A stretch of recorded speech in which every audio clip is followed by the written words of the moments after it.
السلام علیکم ناظرین، کیا حال ہیں؟ ٹھیک ہے؟ آج آپ کو ہم حضور پاک صلی اللہ علیہ وسلم کے وقت کا ایک واقعہ سناتے ہیں۔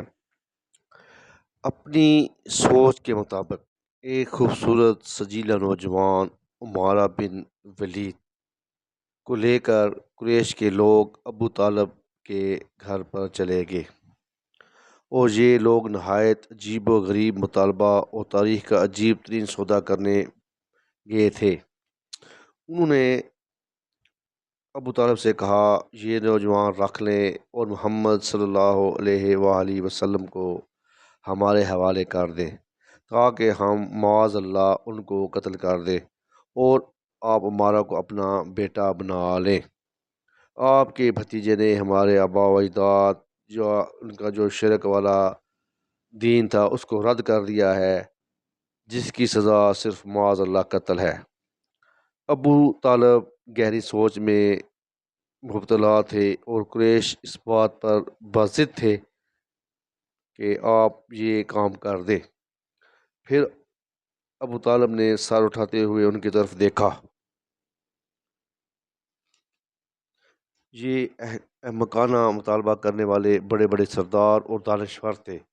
ابو طالب نے بلند آہنگی سے کہا، اللہ کی قسم، یہ سودا کتنا برا ہے!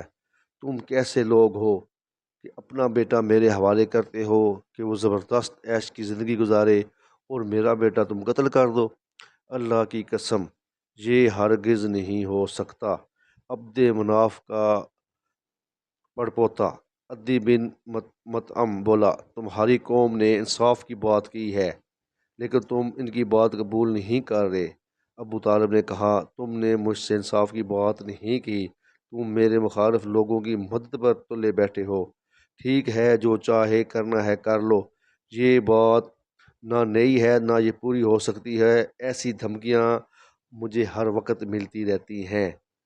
قریش دعوت حق کو روکنے کے لیے ہر حربہ استعمال کر رہے تھے۔ ان کے پاس صرف دو راستے تھے: طاقت کے زور پر دعوت حق کو روک دیں، دوسرا معاذ اللہ معاذ اللہ آپ صلی اللہ علیہ وسلم کو قتل کر دیں۔ دوسری صورت ہرگز انشاءاللہ کبھی بھی آسان نہیں تھی۔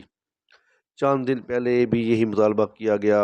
آپ کا بھتیجا ہماری عقل و فہم کو حماقت زدہ، ہمارے خداؤں کی عیب چینی اور ہمارے آباء و اجداد کے دین کو رد کر رہا ہے۔ آپ ایسا کرنے سے ان کو روکیں۔ اگر آپ نہیں روکیں گے تو ہم ایسی جنگ چھیڑیں گے کہ جس سے ایک فریق کا صفایا ہو کر رہے گا۔ یہ دھمکی جب انہوں نے دی تو ابو طالب پر اس دھمکی کا بڑا اثر ہوا۔